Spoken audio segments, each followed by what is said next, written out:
What's up, guys?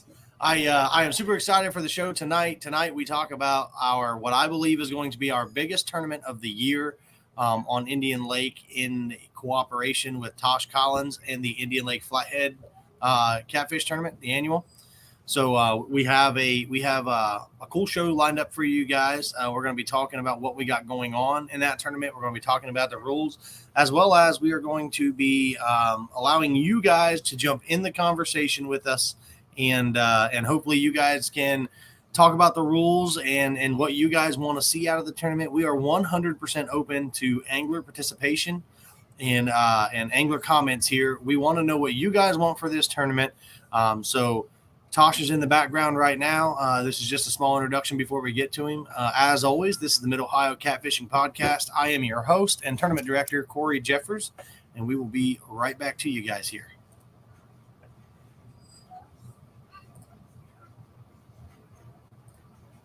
Well, grab your boat and pole. We're heading for a fishing hole somewhere in the state of Ohio. You may fish in Sandusky, but we ain't gonna count no muskie. It's the Mid-Ohio Catfish Tournament Trail. You may try it out in Lake Dillon. It depends on how you're feeling. It's the Mid-Ohio Catfish Tournament Trail. It don't cost much to enter. You may just be a winner at the Mid-Ohio Catfish Tournament Trail. At the Mid-Ohio Catfish Tournament Trail. Come on down and join us, you hear? All right, guys, welcome in Tosh Collins from the Indian Lake Flathead Tournaments. We are super excited to have you here, Tosh. We are excited to get the debate about this event underway. You want to give kind of a background on what you got going on over there? I can. So I run Indian Lake Ohio Fishing Reports. It's just a Facebook group, and 2 and 3 years ago, I decided to be a tournament director. I started with my first bank-only tournament out at Indian Lake. We got 113 participants in my very first tournament 3 years ago.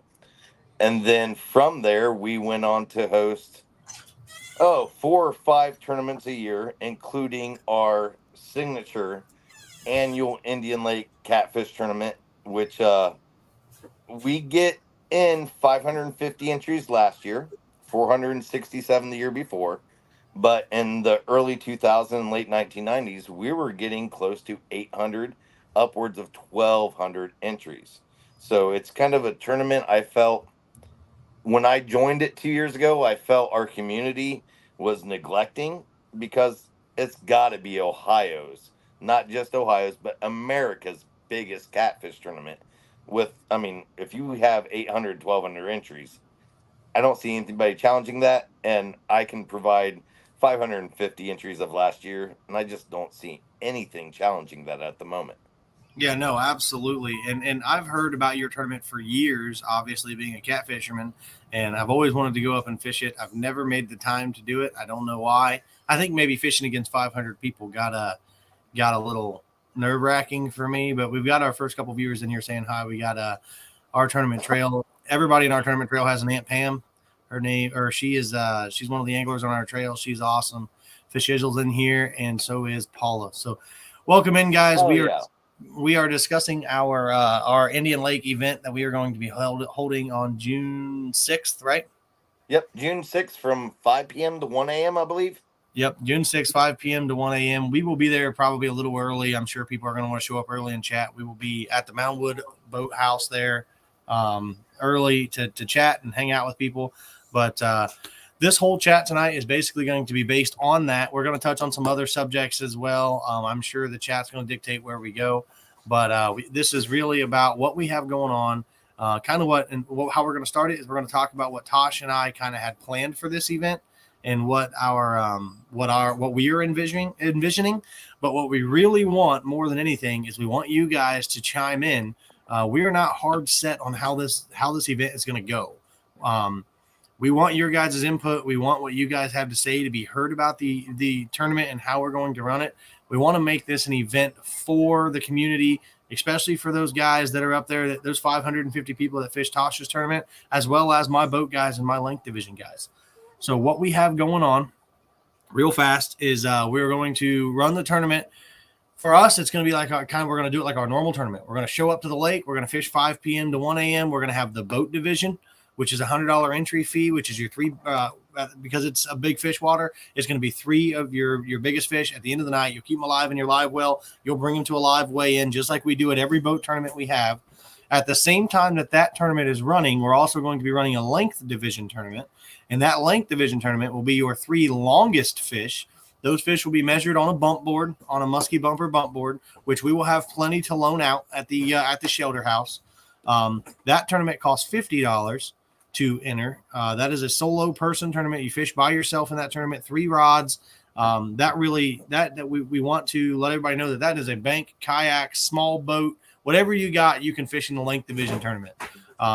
We use an app called Fishing Chaos. You'll submit your fish on Fishing Chaos.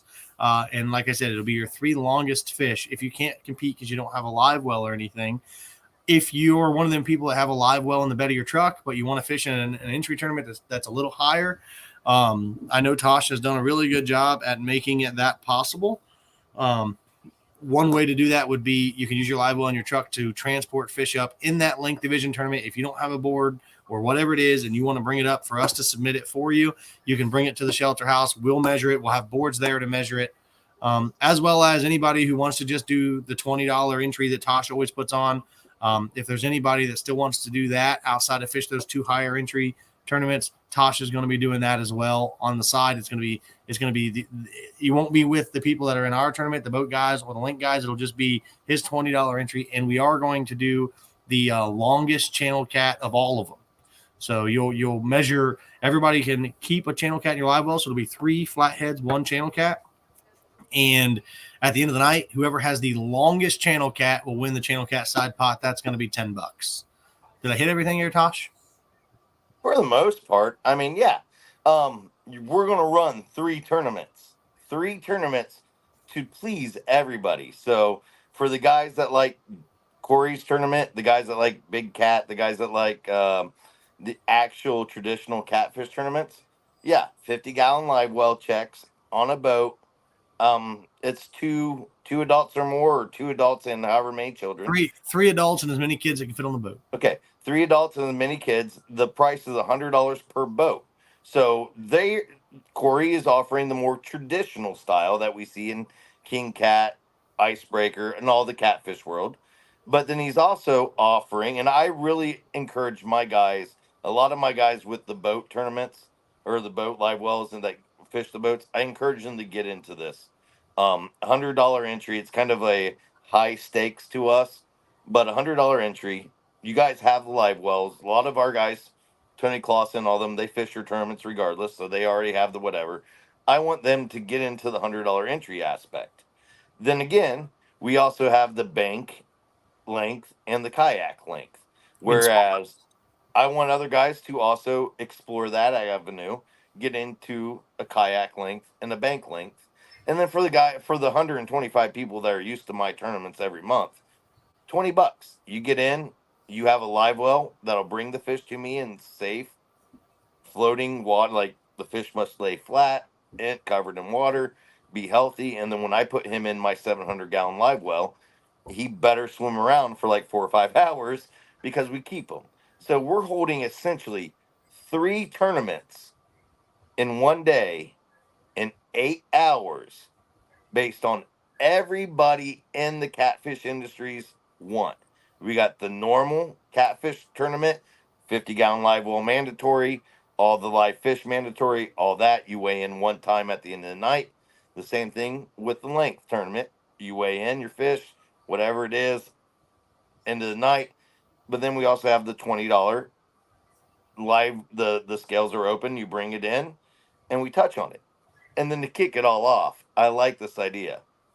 Every person can make a side bet. Will it be the visitors for Mid-Ohio Catfish Tournament that win the Channel Cat Big Fish? or will be our locals, and that kind of adds a little different perplexity to it.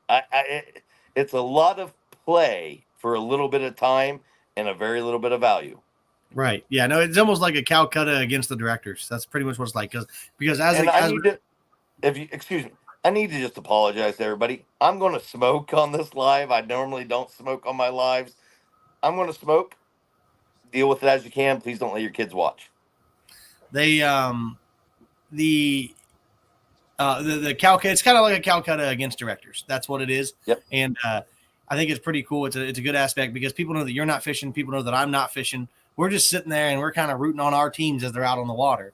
And the way that that's going to work, no matter what tournament you sign up for, the bank tournament, the link tournament, whatever you sign up for, you just tell us I'm on Tosh's team or I'm on Corey's team. You know, there may be people that I don't know that are. I mean, I haven't met every single angler that wants to fish on our trail yet. I don't think, and I don't think that you're a cat fisherman. Most of us smoke, Steve says. So, but yeah, that's call the fishing somehow, don't we? But but no, that is going to be cool, and that's not something that everybody has to get in that small Calcutta. I think it is a pretty cool thing. I think we're going to get like a small trophy made. Whoever wins, either me or Tosh, are going to take it home, and then hopefully we can make this an annual thing, and it becomes a battle back and forth. You know, whatever we decide to call it, the showdown or whatever we decide to call it from here on out. It'll be a pretty cool. It'll be a pretty cool thing. It's kind of like a prototype tournament. We're feeling this out. Right, because earlier on in the year, if you remember, I actually put out a post that said how many other directors would do something like this. You know, I think it would be cool if we could all go to the Ohio River, and everybody's like, I'm on 5 different tournament trails, go to the Ohio River for one big giant tournament. Like, I am on this team, I'm on Corey's team, I'm on Tosh's team, I'm on Andy's team. You know, I just think it'd be cool. We're all down there battling it out, and whoever wins takes a big giant trophy home until we do it again next quarter or next month or whatever it is. So we've got a couple guys here. Brandon Hunter and Eric Jacobs both say length is the way to go. It's best for the fish's health. Can I touch on that? Yeah, let's go. All right. I'm going to touch on that real quick, real fast, and real bluntly.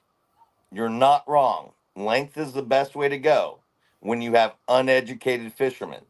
So I have spent 7 years at Indian Lake educating my populace, my community, on proper fish handling techniques.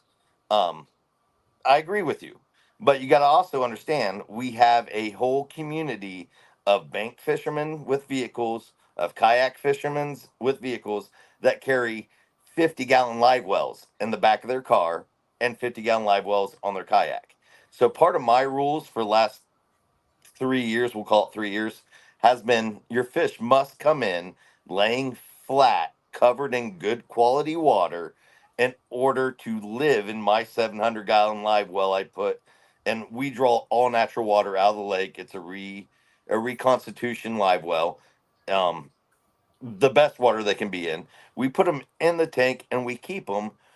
If they're not going to be in the top 5, we keep them for 30, 40 minutes to make sure they don't puke up any lead, to make sure they don't turn, to make sure they don't roll. But we also keep them, the big ones, until the end. And then that way they get pictures with them.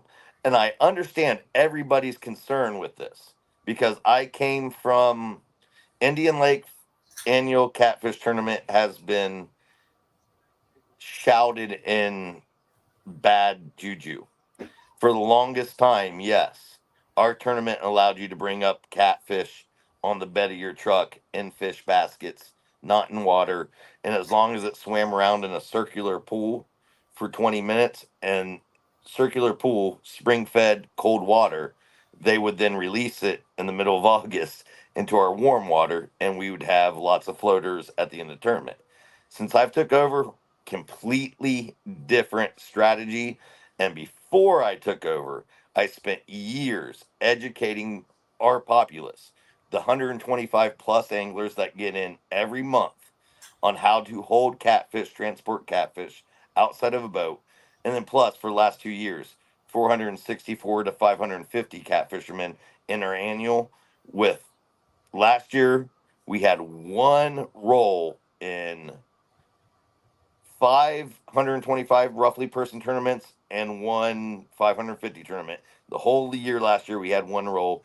It wasn't Indian placed. We gave it back to the angler. The angler took it home for table fare. The year before that, my very first year, yeah, we struggled with some of the things, and we had a total of 7 that were rollers that did not, live. But before that, we've been at this now for 28 years straight. Annual catfish tournaments. This will be the 29th year. So 27 year and beforehand, you could bring in essentially a dead fish, and as long as it flapped, sunk to the bottom, and sat in the airstream for 30 minutes or the water stream for 30 minutes, they would release it and you had a place. Whereas I've changed that 100%. I'm all about catfish health. Anybody who's followed me for 7 years or joined my TikTok for 7 years, it's all I care about. I don't even care about catching the fish. I care about releasing the fish properly and getting a proper weight and a proper length and understanding the catfish health. So I will tell you this. Yes, the worries and concerns that the average tournament person has with bank tournaments and kayak tournaments are real. But those worries and concerns are only real without the knowledge that we have here at Indian Lake. And I would say I've heard from others that since you've taken over, not as many fish have been found dead or whatever. And there are people that say that your first year they found fish dead right there We where you found 7 my first year. 7 my first year. The year before, when somebody else ran it, there was 13. The year before, there was in the 20s. And going back 27, 28 years, yeah, I'm not going to lie. As a resident on Indian Lake for 20 plus years, living on the water, yeah, this tournament had in the 20 and 30 dead fish floating. That's what it was. It was traditionally you bring your fish to us, we put it in a cold spring pool, and if it acts like it's alive for 30 minutes, we drop it into the water and we count it. There was never any post catch mortality, you know, there's no, ideas out there. they didn't have any, nobody had any steps in place to try to protect these fish. You could bring them in the back seat of your car. Yeah, that's very true. So and now with what you're doing and what the Indian Lake Flathead Association is doing, you guys are trying to limit that. But there's also people have to understand that there's also a need. The community has counted on that tournament. It brought 550 people in. That's 550 patrons that are buying food and buying gas and buying groceries. And Indian Lake's not that big of a community. So that's just last year. That's just last year. Let's get really correct. If we go back to the early 1990s and the early 2012s, we had 800 people, upwards of 1,200 people. We have had the biggest catfish tournament on Indian Lake for well over 2 decades.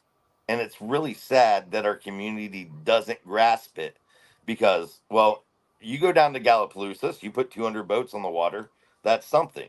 You come up here to Indian Lake, there's 200 boats on this water on a Tuesday afternoon.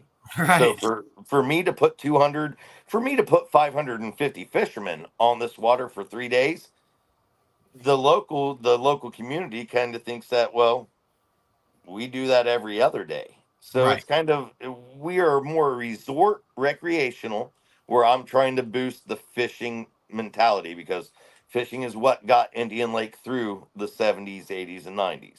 Right. Well, and with such a great cat fishery in Indian Lake, I can see why. We're gonna jump off of this topic for a second because we spent a lot of time on here, and boy, do we have a lot of comments to catch up on. So, I know. I just want to touch bases on that. Yes, I completely agree. Length is best. The apps are best with this day and age in technology, but with this day and age in technology, length and apps are not final.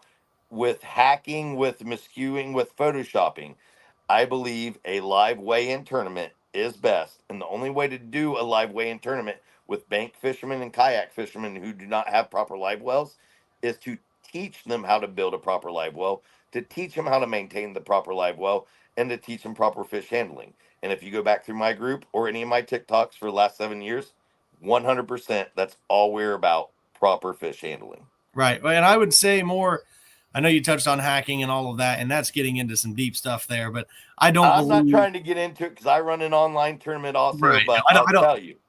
I Can it don't happen? trust anything online. Can it happen? Yes, it can probably happen. Is it going to happen in one of our events? I highly doubt it. Our I events are. highly hope it doesn't. I highly doubt it won't. Yeah, no, our events, you submit the picture on the app, on the Fishing Chaos app. They've got an incredible team at Fishing Chaos. And then we have a third-party guy in Florida who then verifies every single fish. No shit. There's no Photoshopping happening in any of our tournaments. There's no stretching anything. And it's obvious. It's not connected to me. It's not connected to Jeffrey. Yeah. Or, sorry, Corey Jeffers. It's not connected to any of us. It's completely separated, which is what I like about it. Right. So that's why we're doing it. Yeah, no, and then like I said, for all of our link stuff, we have a third-party guy in Florida that's been catfishing his entire life. He's going to do all of our checks, and there's even a backup to him that's in Cincinnati that's going to help him out and make sure that everything's going good on him. So I am 0% worried about anything like what Tosh just said. That's. I put it out there. You know me. I will put all the truth out there. I know you do. Out there. So let's go through these. I will teach you how to cheat at my own tournament, but I'll catch you at my own tournament. Yeah, 50 people watching us, posting a bunch of comments. We're not going to get through. We're going to be here tomorrow morning if we don't get through some of these questions. Let's get it all. Aunt Pam, the boat tournament for Indian Lake will be 3 flatheads, and then we have the optional side of the biggest channel cat. So you can have four fish in your live well. Eric Jacob says he also believes length is the best. Guys, one thing that Tosh and I talked about before this show, we would like people to experience the boat tournament, the weigh-in at the end, and we really want people to try to push that length tournament. But we understand there's just people – they got an outdated phone. They're not going to want to download the app. They don't know how to use a board. There's going to be people. We just don't want to leave anybody out. That's why we're also offering Tosh's bank tournament.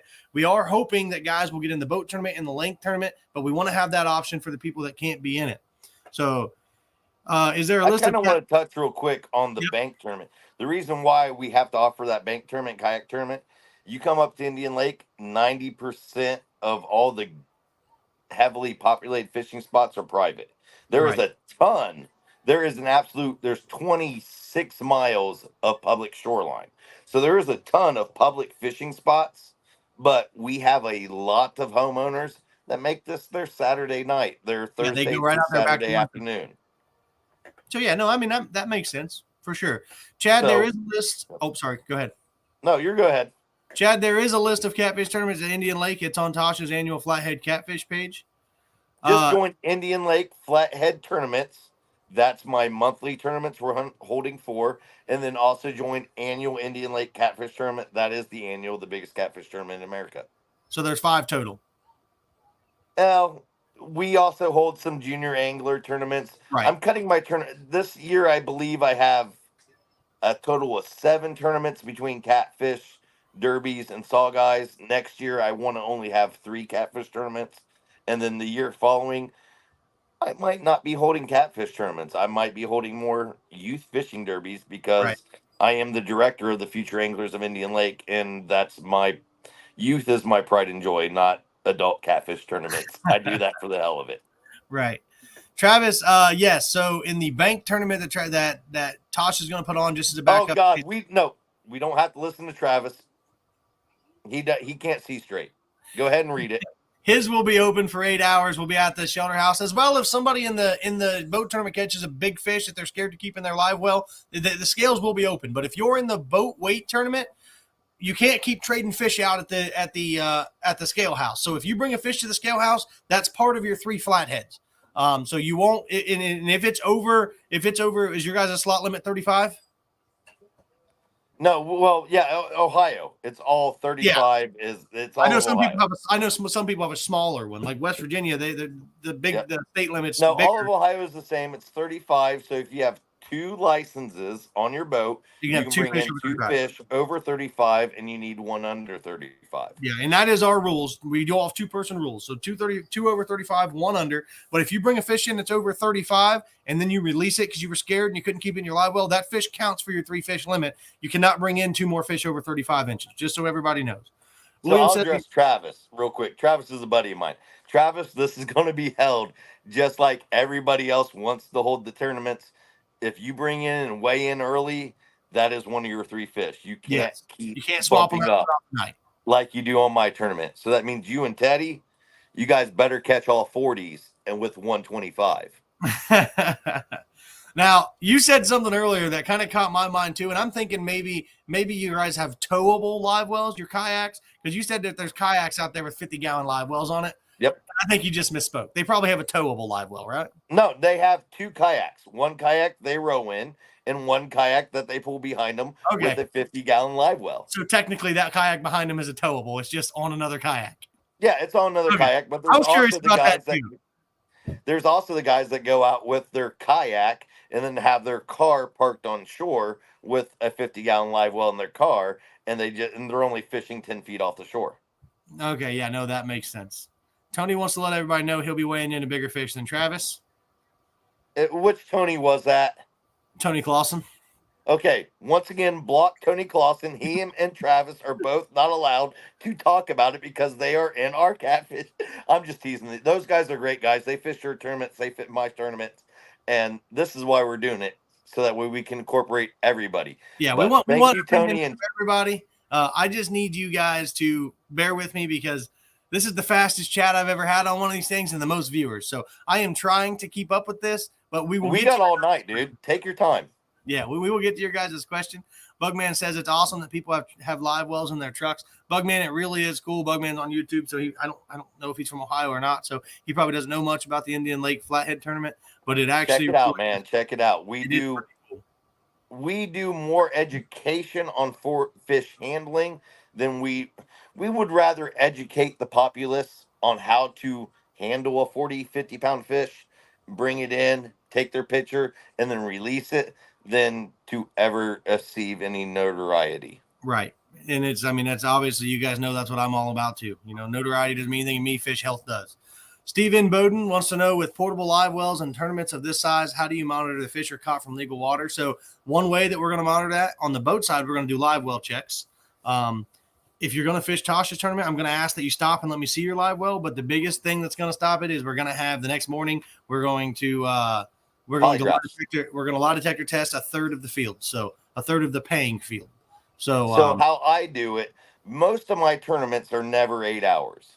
All of my tournaments are 12, 36, or 72 hours. You heard me correct. It's either a half a day, 1.5 days, or 3 days. They're endurance catfish tournaments.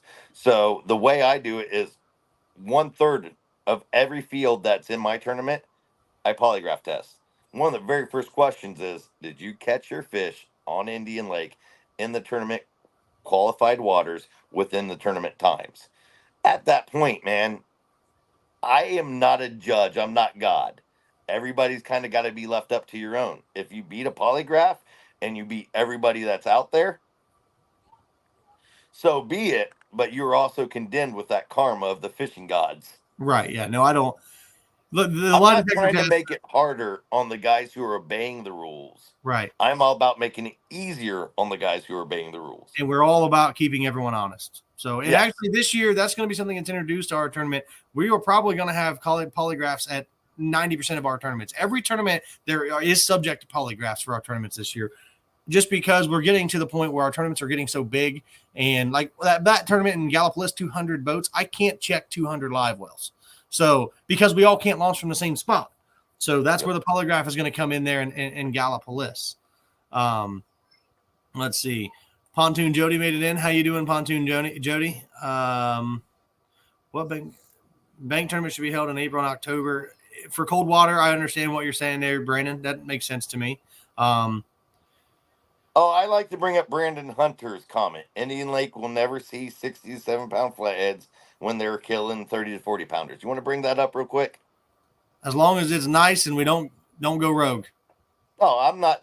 And I completely agree with the man. I 100% agree with him. And that's why I started my tournaments. Years ago, in 1976, we have a record catch of 36 point some odd pounds in 1976. All right. Our biggest flathead ever was caught in 2022 at 41.5 pounds. So between 1976 and 2022, that's close to 50 years. We haven't seen an increase. I 100% agree with that man. That's because we have bad education on how to properly house and store and protect fish. And that's also because I think a lot of guys take a 20-pound flathead to eat and they don't realize how much meat is there. I have no problems with guys taking 20, 30-pound flathead to eat, but that fish will feed you and your family for 4 to 5 weeks. Trust me, I know. I have in-laws within the Kentucky border, and they only eat 30, 40, 50-pound fish. But one fish feeds the whole family for weeks. Right. Obviously, in our side and in the boat side, and what I've always said, anything over 10 pounds you put back. But one thing to remember is that everybody holds a fishing license, and their fish is their fish. We can't. It's not like we can pitchfork and fireball everybody who takes a fish. So, in the trophy catfish world, and for conservation reasons, anything over 10 pounds that I catch, I put back. But Yes. who's to know what somebody's going through? If somebody can't afford the groceries and the only thing they're eating is catfish, well, that's why we have. We all buy our fishing license. We can all right. keep what's within legal means. And I've had guys come up to weigh in, and they have 30 channel cats, and they'll have 3 or 4 flatheads that they're not weighing in. Those are all fish to eat. But they'll have one flathead in the live well alive that they're weighing in. That one flathead gets weighed and it gets released. Right. I'm not there to complain about what they want to take home for table fare, as long as it's within our laws. Right. Well, and then on the one thing that's going to be different there on our side is you can't bring 30 fish to the scale. You can only bring the fish that you're weighing in. So you can't keep any fish in your boat that you're not weighing in. Just to make that clear. And I get that, and that's a very good policy to have. Just in my world, you can't stop people from dropping them off at their house on their way to the weigh-in. No, I get that 100%. Because they live up and down the channel. So I can't. I want to be fair to everybody. The fish you weigh in with my tournament will get released. The fish you catch and want to keep with your own license, as long as I don't view you're without your license. Like if I see you with 2 flatheads over 35, I will disqualify you, and I will make note of it, take pictures of it, and report it. Right. That's the way it is. Obviously, if guys are fishing off their back deck catching channel cats and they take them in and throw them in the freezer, we would never know. But just so you know, some people you do around here, dude. That's really some people you do around here. Right. So if you just remember, on the boat side and on our tournament, on the weight in the boat side, you can't be caught with more fish than you're allowed to weigh in for the Mid-Ohio catfishing tournament. And that's also the same for my tournament. Don't be bringing up a boat full of fish, and wanting to weigh in one that's in your live well. I will weigh the one in your live well, but your boat full of fish needs to go to your truck, and then you need to bring back the one in your live well. Right. So that's just, I know there could be some gray areas there. I just want to make sure that on the Mid-Ohio side, we are firm that we bring in only fish we're weighing in. Yep. And I would love to say that, and I agree with that 100%. In this world, though, if somebody wants to keep something to eat, I'm just an asshole like that. They're allowed to. Right. Oh, I said the A word. I'm sorry. I shouldn't cuss. I'm an a-hole like that. So, Pontoon Jody, I believe it happens in all tournament fishing. Obviously, as a director and as a conservationist myself, my goal is that we don't have a single fish floating anywhere we go. And I knew that when we decided to do this tournament with Tosh, and the history before Tosh took over the flathead tournaments at Indian Lake, I knew that there was going to be people talking about all the fish that were found dead. And obviously Tosh nor myself condone that. We are 100% about the health of the fish, and we are 100% about the conservation of the resource. So as long as everybody knows that is what we have in mind, we just want to put on a good tournament. And sometimes good tournaments have a lot of anglers in them. Bass tournaments all the time have 1,200 anglers, 1,500 anglers. So that we just want to put on a fun, good tournament. It's a chance for 2 different sides of the fishing community to come together. A lot of those guys at Indian Lake only fish at Indian Lake. A lot of the guys on my trail only fish in rivers. Bring them together. Let everybody have a good time. Us deep water river guys are going to have to somehow figure out how to catch flatheads in 3 feet of water. I don't know how to do it. If you're fishing in 3 feet of water, you're not exploring Indian Lake, because only about 40% of Indian Lake's 3 feet of water. And I know that's like 100% of what people say.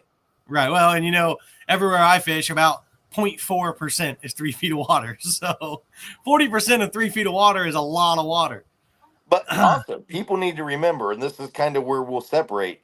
You guys do a catfish tournament, blues, flatheads, and channels. Right. So whatever the biggest of them, that's the winner. Right. On Indian Lake, we don't have blues. We have flathead and channel.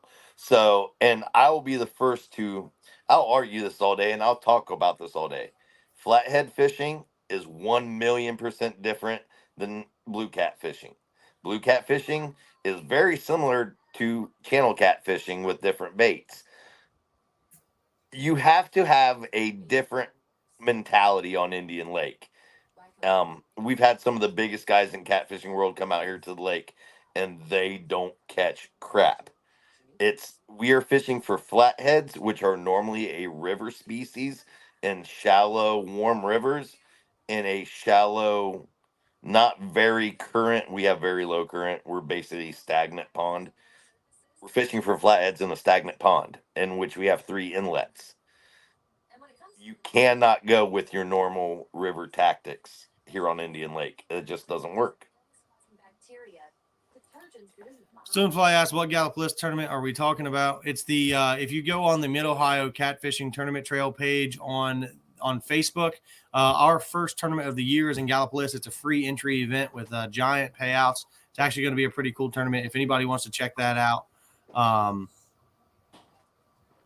And that's all free entry with the purchase of a shirt, correct?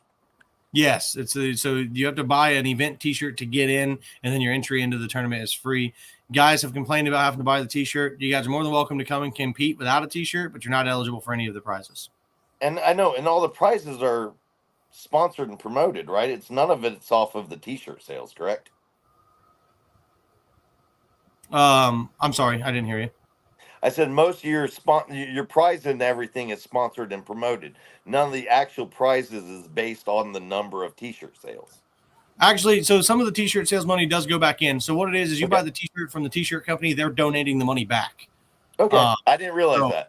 Not all of it, but I mean, obviously T-shirts cost money, and there's not enough money there to cover the whole $9,700. I think is what the tournament pays out. So there are sponsors that covered the rest of it, but yes, some of the T-shirt money is being donated back to the tournament trail to go into the essentially your entry fee is just buying a T-shirt and sponsoring and promoting your tour, your trail. Pretty much what it is. Yes. If you buy a T-shirt, sponsor and promote it, you can get free entry, and you have a chance at winning $9,000+ or whatever it is. Yeah, I mean, I think it's $9,500 is what that tournament pays out for free, and you got to buy a $30 T-shirt to get into it.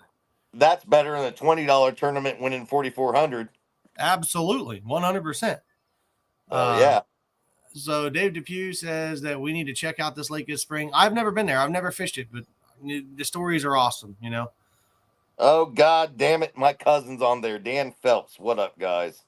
He was right before Dan Few. I did. Hey, Danny. I checked on him. We've talked about Danny. Gotta give a shout out to my family, man.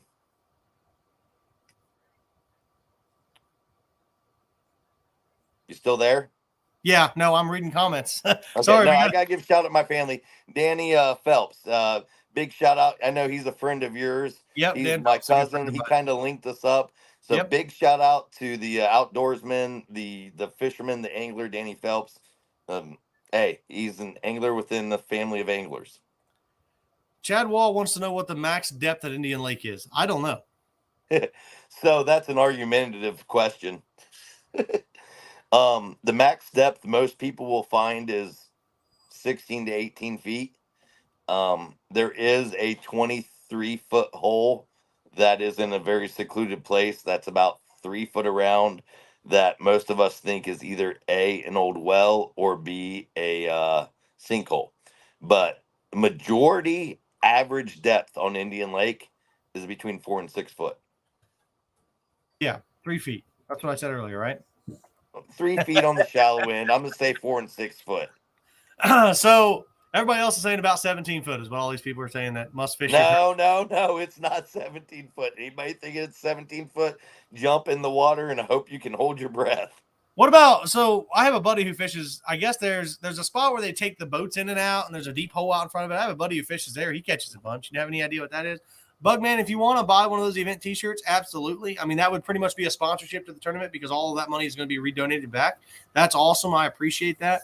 What you could do, Bugman, is see. I know you're on YouTube, and I'm new to YouTube. Can you send messages on YouTube? Can you send me a message on YouTube? I don't know. Yeah, and I don't do YouTube. I know you do TikTok. I only do Facebook. Yeah, I don't. So, if you can send me a TikTok, I do Facebook. We got a YouTube guy. If you can send me a message on YouTube, do that if that's how you do that. If not, feel free to look me up on Facebook, Mid-Ohio Catfishing Tournament Trail, and send a message there. Oh yeah, man. Oh, Bugman said his email's on his page. Perfect. I'll email you on there. That's perfect. So we got through all those comments. I know I skipped some guys. If there's any other questions, please feel free to put them in the chat. So I think we're hammering out the details here. Tosh and I met, what was that, a month ago to go over this tournament? We meted at the restaurant about a month ago, but we started talking we started talking about 4 or 5 months ago, 3 months ago, whatever it was. Well, to bring Dan up again, I asked him for your phone number, and he said, I can't give you that. Yeah, that's my cousin. Don't ask my family for my phone number. Ask my friends, because my family won't give it to you. He's like, just shoot him a message on Facebook. He's a good dude. Yeah. So let's see. So I did want to touch real quick while we're on you are all about the handling of catfish so much. And that's what all of my guys are about. And that's kind of what I want to exacerbate to everybody. You are so much about proper handling of catfish, proper, release, catch and release, keeping the fish alive. You foregone a Louisiana state record, correct? I did. Put it back in the water. Yep. You put it back in the water because they wanted to kill the fish, right? That's exactly right. Because Louisiana wanted to kill the fish, and that's not what I'm about. That's not what I'm about. That's not what I want to be about. That's not what my trail's about, and that's not my personal beliefs. I don't kill a single catfish because I don't eat fish, so I'm not wasteful. No, I'm with you. I don't eat any fish at all. I fish for more than catfish. If you look 40 feet behind me, we have 200 yards of open water. I live on the lake. So I don't eat fish. I'm 100% about catch and release. And what drew me to your story more than anything was you literally let a paycheck go because it was morally wrong in your mind. And that resonates with me in my group, because I have another guy in my group, Michael Sprawden. He's head of Riverjet Outfitters. He caught the IGAF world record river red horse sucker, or maybe it might have been a silver red horse sucker. I always get these confused. But he caught the world record sucker out of the Great Miami River. He forgone the Ohio record because they wanted him to kill it. He released the fish live on video and took the IGF record and told Ohio to kick rocks.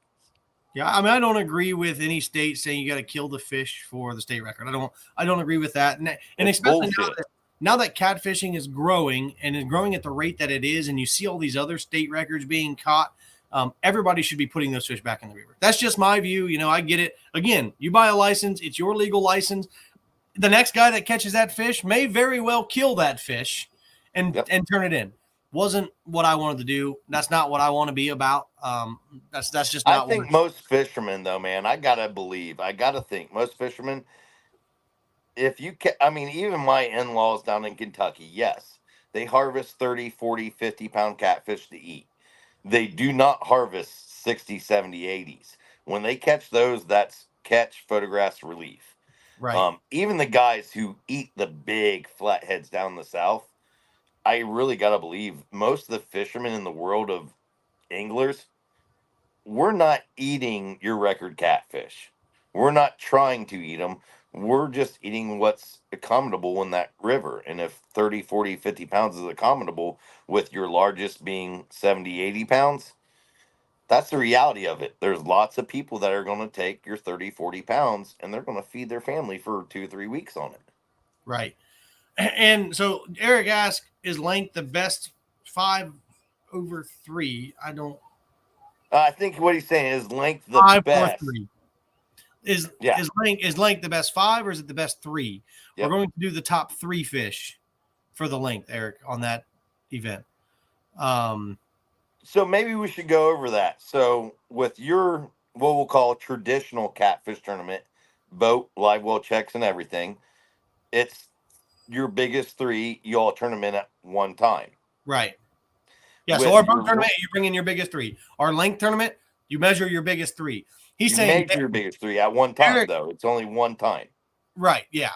Well, no. You can measure as many. On the measuring side, you measure 50 fish. It doesn't matter. We're going to take your top 3. And that's what's going to it's just your top 3. Yeah, on the boat side, you only bring in 3 fish plus that optional channel cat. And the guys that are on the length division side will be measuring that channel cat as they go. So they don't have to bring the channel cat to the scales. So it's going to be your biggest 3 flatheads and then your biggest channel cat. And then out of all the tournaments going on, we're going to take the biggest channel cat, and that's where the biggest side pot channel cat. But Eric, it's a 1-day tournament, June 6th.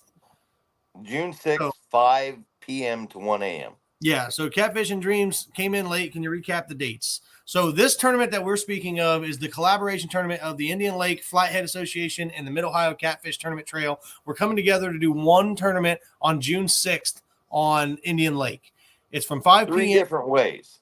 Yeah. 3 different ways, though. So it's from 5 p.m. to 1 a.m. And what's going to be offered is our traditional boat tournament, which is you go out, you fish from 5 a.m. or 5 p.m. to 1 a.m. at 1, and then at 1:30 we start a weigh-in. You got to be in line for that weigh-in by 1:45. And then we weigh the fish. It's the biggest 3 flatheads, and then like I said, we have that optional longest channel cat. So while you're sitting in the weigh-in line, there's going to be somebody bumping your channel cats, marking down what size channel cat you had, because we're going for the longest channel cat on that side pot. Not everybody has to get in that. That's an extra $10 for that side longest channel cat. The other, like I said, the others are your 3 biggest flatheads. So you're going to bring in your 3 biggest flatheads plus 1 channel cat, the longest channel cat you catch, and then we'll do a live weigh-in just like we have on all of our other events. We also have the length tournament going on, and what that is small boats, kayaks, and bank fishermen. Oh, the boat tournament's $100 entry. The length tournament is small boats, kayaks, bank fishermen, anybody who can't use a live well and weigh in 3 fish at the end of the night. You can then get in the length division. That's $50. That's a 1-person tournament, though. You don't have teams in that tournament. 1 person, 3 rods. And if 2 people are on a boat, this is one thing I want to touch on. If you have Let's 2 just people, hold on real quick. The length tournament is through a third-party app. Yeah, Fishing Chaos. Yeah, I was going to get to So that. the length tournament has really nothing to do with me or you. It's by a third-party app. So it's 3 tournaments held by 3 different organizations in a reality. Well, The length tournament is through Mid-Ohio, and we have our third-party guy from Mid-Ohio that lives in Florida that is going to verify every single fish that's put on the board. So you submit them through the Fishing Chaos app, but we have a third-party guy that will be checking every single fish that is submitted to make sure you're not submitting the same fish twice. And the guys that are doing that have been watching fish on the app forever. They can tell if you submitted the same fish twice. They can tell. I mean, it shows GPS. There's a GPS coordinate that shows right where you put it, so we know right. I mean, we'll know if you're fishing in the right body of water. Again, that's why it's a guy in Florida handling all of that. He'll never fish any of our tournaments, so he does have access to every single spot somebody caught a fish. He lives in Florida, so that doesn't matter. He ain't coming to my house to fish. Right. He is not sharing any of that information with me or anybody else on our tournament trail. That is his under lock and key and only for verification process. And I'll vouch for that 100%. Everybody that knows me, knows I'll put real information out there truthfully. If somebody gives me information that's not put out there, you all know I'm going to put it out there first and foremost. And then also what goes on in that length division tournament is the morning of that day, the afternoon of, right before we start that tournament, there'll be an ID number that goes out. You'll have to write it on a card. You'll have an index card. You'll have to write whatever it is. Let's just say we say it's fish that day. You'll have to make sure that ID is present in the photo with the fish on the board, which I will do a whole different video. Not me, probably Eric Jacobs. We'll do a whole different video on how you measure a fish and how you count those fish. There will be an entire video explaining how you do it. Now, that is $50 per angler. We are going to allow you to have 2 anglers on 1 boat. The only difference is going to be you're still only using 3 rods. And the reason that is kayak anglers don't have that option.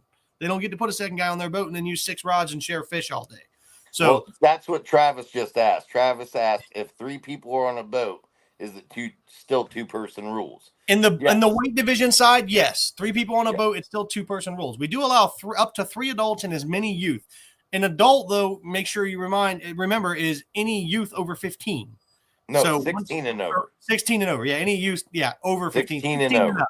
That is considered an adult in the fishing world because they hold a fishing license. So 15 years and younger, you can have as many of those on your boat as long as you're legal that you're allowed to have, and up to 3 adults.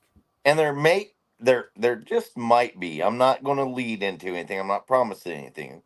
There just might be a lifetime fishing license for the biggest flathead or the biggest catfish turned in for a youth 15 and under. People know that's kind of what I'm about. So there just might be that happening. Okay. And then so we got some more questions coming in. Eric said he can do the video on how to measure fish. Aunt Pam says the side pot is length, not weight. Yes. So the side channel cat pot, just so we can include everybody, including the kayakers, we're going to do the longest channel cat as the side channel cat pot. So over all three tournaments. And then what you guys got to understand is our board at the tent will be a muskie bumper. The kayakers that are out in the weight division will have a muskie bumper board. So everybody who brings one in from a boat will be using one of our muskie bumper boards to bump it, just so everybody is on the same style board. The muskie bumper board will be required for the weight side, but we will have plenty of them at the shelter house to loan out. So don't worry about that. We know there's going to be a lot of new fishermen that want to be able to try that length division side. We will have plenty enough boards for everybody to be able to use one. But the muskie bumper board will be the official measurement board, just so everybody knows. Yep. And I love how you're doing that. I love how you're providing the tools that these people will need in order to enter the tournament. That's well, the reason we decided that on the length division side is once I open this up to bank fishermen, I don't care where I go, there's going to be tons of people. But I don't want somebody using Grandpa's tape measure that he cut an inch out of back in the day because he was a roofer and he always needed to cheat an inch. You know what I mean? So we more than reality. I know what you mean. Yeah. So, that's why we're going to require the muskie bumper board. We are going to put several educational videos out on how to use that muskie bumper board. Eric will do it every way that you possibly can to make sure that we got it right. And we may have Eric do one, and we may have Brandon do one, and we may have each one of the board members may do one, and we'll post them all so you see how everybody does it, and just know that as long as it's done this way, you're good. I don't know exactly how that educational side will work, as well as if you want to come to the tournament early, we can put on a small clinic right there at the boat ramp and show you how to measure fish. I'm sure it doesn't take much to catch 100%. Me and my guys are more about education than anything. All the tournaments we host are hosted under a nonprofit that is purely on fish education, fish handling education, fish catching, fish education. That's what we're about more than catching tournament fish. John Davis asked if the length and weight you can join both. John, we're not going to allow you guys to join both. Everybody else that I've fished that have both of them, they keep them separate. You got to choose which one you're fishing. You got to choose one or the other. I think that separates the guys that can fish the boat tournament. It makes them fish the boat tournament, and the guys that can't fish the boat tournament then fish the length division tournament. So, I think this event is going to be great. I think what we've got planned out. I think, especially with the comments in here tonight, I feel like there's been a lot of really, really good questions that have kind of steered us, because you and I were still kind of up on the air a couple things, but I feel like a lot of the questions here have really driven us to where we thought we were going to be anyways. Yeah, no. And then that's the thing. I kind of want to open this up because, well, for one, your guys always question our Indian Lake tournament. Right. Rightfully so. I've only ran it for 2 years, and I questioned it before the 2 years. So I don't want to discredit these guys' questions and concerns. I want to let them know that we've upgraded our game. We are in it for fish health than more than anything. But this is an annual. We've been doing this for 28 years, so it's not like I can just shut it down and say, y'all don't know what you're doing. Just shut it down. We got to kind of keep it going and teach proper fish handling techniques, proper fish catching techniques. Don't be fishing for 40-pound flathead with 12-pound line and your Abu Garcia that only has 18 pounds of drag. Right. Catfish and Dreams wants to know, can Indian Lake handle this amount of possible people? Oh, yeah. We had 550 anglers last year in our annual. We had the biggest catfish tournament in America for the last 2 decades. It's just never been recognized. We've had, on average, 800 to 1,200 entries for 2 decades. Since I took over 2 years ago, and since I've been a part of it 4 years ago, 550 beats out every catfish tournament I've seen. The Ice Bowl, the what's that? Jameson, King of the Jameson. 550 entries beats out every catfish tournament I've ever seen. So, and we've maintained that for 2 decades. So yes, we have six. Wait, one, two, three, four. We have five public boat ramps that you can launch from, with five parking lots in front of the public boat ramps, and on top of that, we have three private, but will let you cast from their boat ramps. They're private businesses, and then on top of that, we have over 26 miles, 26 miles of public shoreline on Indian Lake. Brandon Hunter has a question for you. He says, question for Toss. Can bank tournaments be held in April and October only? That's what I think may be hurting the fish, the warmer months with the bank fishery. What do you think about that? Man, so I hold my bank only tournament in the spring. I hold my bank only tournament in the spring just because of that comment. Do I believe that comment is factual, though, within the fishing industry? No. I believe that it's easier to take care of fish in the spring because 90% of people have a base knowledge of what a fish needs. In the spring, waters are cooler. Cooler waters hold more oxygen. More oxygen house the fish safer. In the fall, waters are warmer, meaning they hold less oxygen, meaning you need more current to keep the fish alive. You are both correct and incorrect. I think it's a human problem where we as humans need to be instructed and educated on the proper way to house fish. Can I've held me personally, I've held fish in my garage, and don't hate me for this. I've done it for documentaries. I've done it in a 100-gallon live well, 14-pound fish. I've held it for 7 days, and I fed it, and it's been no issue. Now that's not a record catfish, but in the same sense, I've held a 36-pound catfish last year in our tournament for 36 hours, I think it was. Maybe it was only 24 hours. Don't quote me on that. It's all on the Indian Lake annual catfish tournament. We held it for a day, for the entirety of it. That fish was more feisty than any other fish we put in the water. It's a human education problem. If we are all taught how to properly house and handle fish, this is not an issue at all. Would you say that it is? I agree that it's a human educational problem, but would you say that in the cooler months like October and in April, that human error just doesn't have as big as an impact as it does in June, July, and August? Yes and no. I mean, I have a lot of fall guys who are very experienced and they have extra oxygen pumping to their live wells, whether it's in a boat or in a car or in a kayak. So, yes, catching fish in the fall, I do believe you need a little bit more step up of knowledge, but is it that drastic from catching fish in the early spring when it's cold water? No. You need to have a portable aquarium. You need Right. to be able to house the fish safely in its most environmental water with the most, the similar type of dissolved oxygen, the most similar type of, particles in the water. You can't take a fish, and here's the biggest problem with fall fishing in tournaments that I see. Most of these guys fish in the fall. It's 97, 98 degrees out. They're taking fish out of water that's 80 degrees, and then they're storing them in live wells for tournament weigh-ins and whatnot that's 60, 70 degrees. So therefore you're taking a warm-bodied fish who's acclimated to warm water, who is breathing really shallow and taking in very least oxygen as possible, and dropping them into a cold water environment where the oxygen is more concentrated. Catfish do better. Even flatheads, blues, all catfish do better in cold water. So they're getting dropped back into cold water where they do fabulous. They do great. They they they look healthy and alive. But then we drop them right back into 80-degree water. And anybody that studied shaka fish or that has had fish as an aquarium in their house knows you need to acclimate them.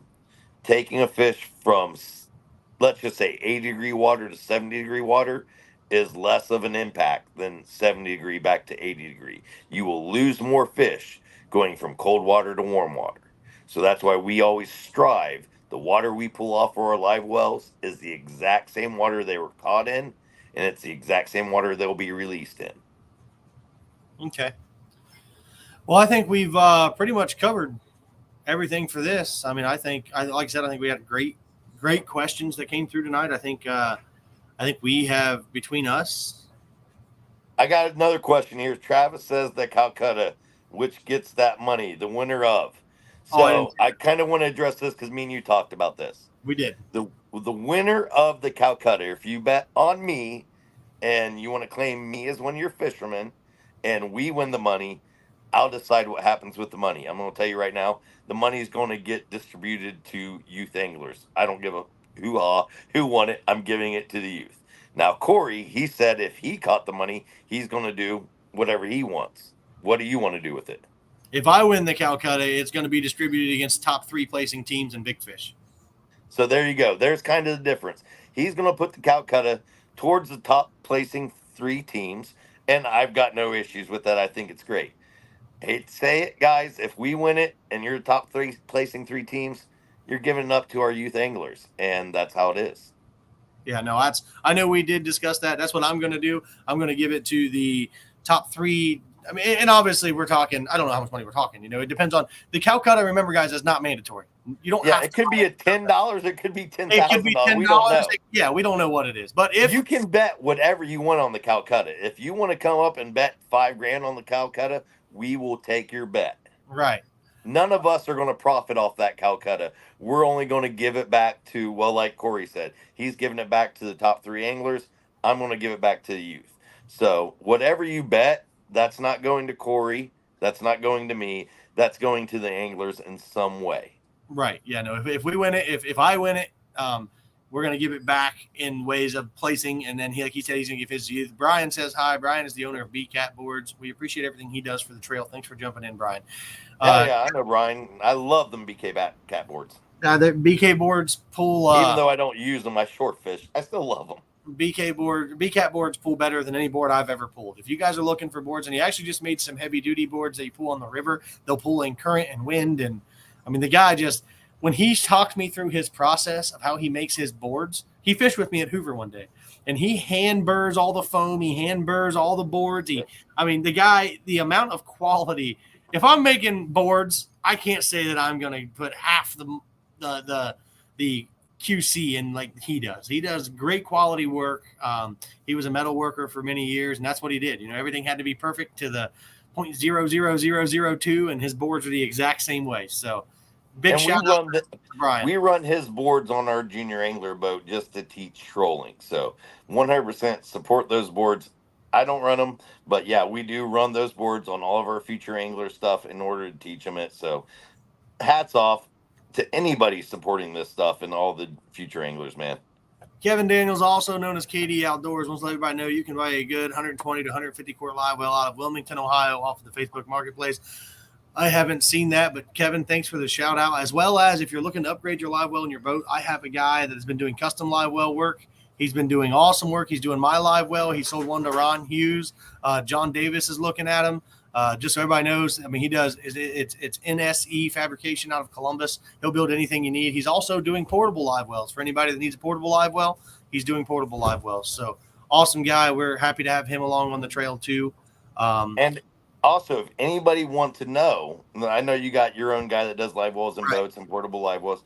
If anybody wants to know, I have multiple videos on my Facebook page, Indian Lake, Ohio Fishing Reports.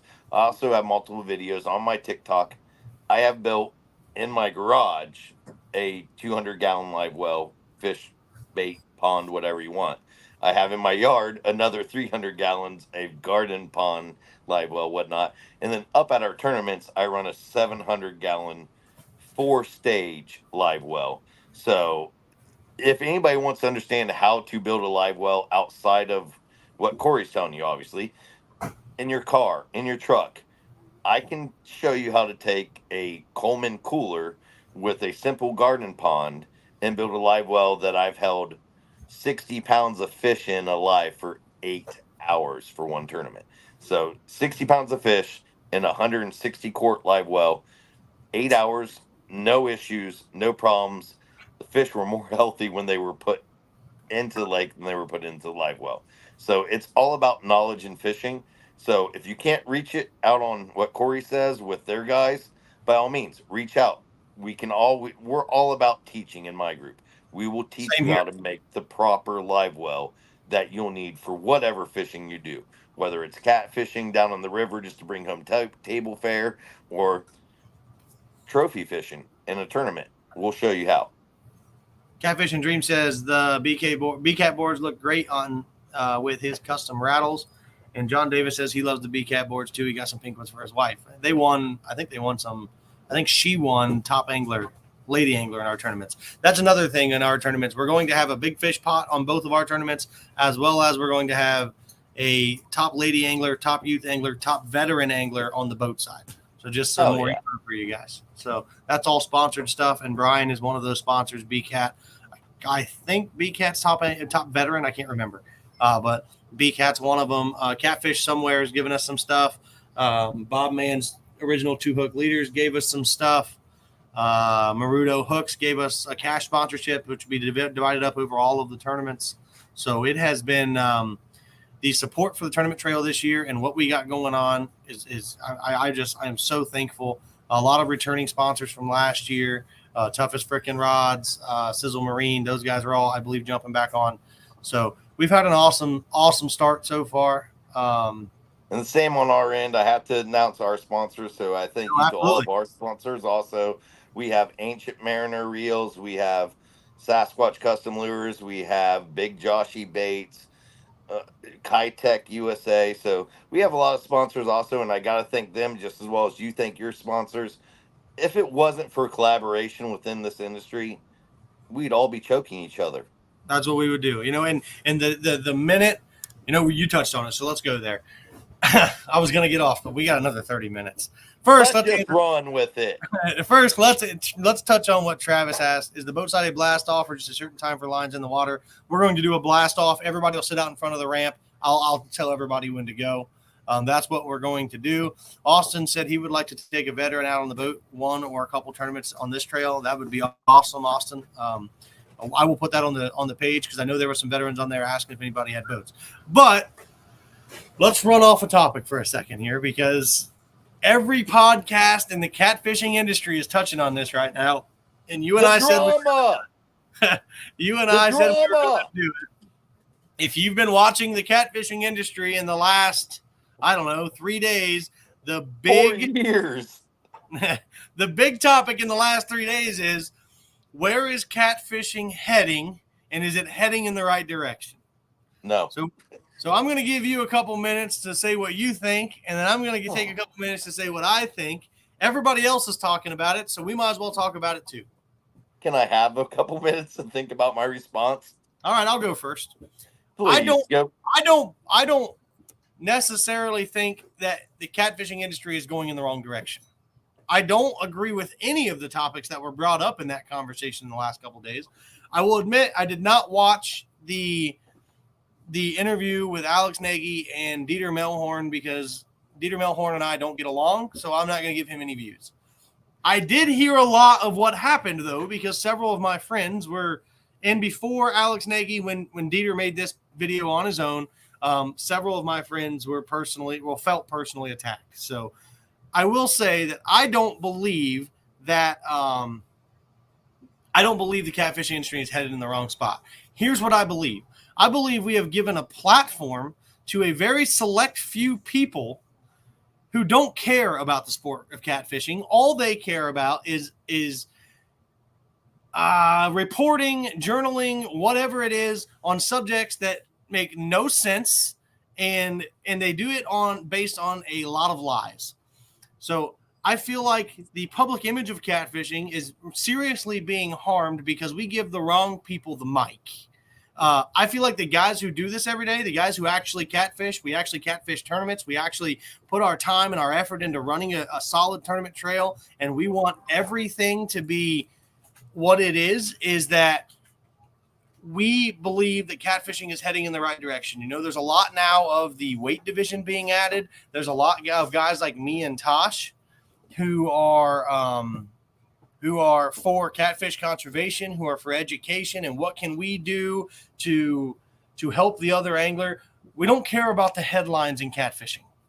And I feel like that's where the top 5 people in the industry have taken this, is they only report on the headlines in catfishing, and they only, when something goes wrong, they talk about it. But we don't ever talk about what's going good in the catfishing community. You never hear a guy get on and say, "Hey, the Mega Bucks tournament just paid 2 anglers $50,000 for first place. It's the biggest payout that catfishing's ever seen. We're on our way to being bass." Instead, they'll break that whole tournament down, and they'll find the one guy that did something wrong, and they'll focus for 2 weeks talking about that guy that did something wrong. So in my opinion, the direction of catfishing is not going in the wrong way. The people that we leave the industry in their hands, they are falling off the edge of the cliff. They're the problem. You get those top 4 or 5 guys who have absolutely no idea what they're talking about. They fish the same body of water every day. They catch small channel catch, small blue cats. They don't tournament fish. They don't travel and fish. They think their opinion is worth something, which my opinion probably ain't worth nothing either. Those are the guys that are single-handedly ruining the catfish industry. I don't think catfish tournaments are going up. I don't think catfish tournaments are going down. I think we are plateauing right now. I think we have reached a solid point, and we're never going to start gaining again as long as we have the people on the other side that do nothing but consistently bash the catfish industry. If we allow the top 4 or 5 players in this catfish journaling industry to keep bashing and hurting the catfish industry, that plateau is never going to start rising again. If anything, it's going to start falling. So the demise in catfishing is from within inside catfishing itself. That was my couple minutes. All right, so I'm going to expand on that. 100%, you are not wrong. Catfish industry has plateaued, but the catfish industry in 2023 has plateaued in the same way the catfish industry in 1980 plateaued, we'll say. It is for a lack of understanding of what these fish are to our natural habitat or environment. 100%. Most people can think of catfishes as trash fishes, and the other percentage consider catfish as trophy fish. Now, whether you have a trophy cat, trophy wife, a trash cat, or a trash wife, you think about them very independently. And that is where catfish industry has, in my mind, we have trophy catfishing, who is 100% all about catching the biggest catfish on record within the state. A lot of them are about conservation, but there's a lot of chasers, as I will call, Facebook fishermen, TikTok fishermen that only fish Kerr Lake, Potomac River. They only fish certain areas. It'd be like me just going to Knox in Ohio and claiming that I caught 70-pound catfish every freaking week. I'm only fishing one lake. So, granted, a lot of the tournament fishers are turning towards conservation, and they're giving up, like you did, they're giving up the chance at papers that say they caught something worthwhile and reverting to what is right, releasing the fish and going forward. That said, though, I do believe there is a large, and by I mean large, it's larger than any tournament fisherman. Um, I run the Future Anglers of Ohio Foundation. It's a nonprofit in Ohio. It's the biggest nonprofit for future anglers anywhere in Ohio to get education. And what I find is the youth anglers are not so much into the trophy fish.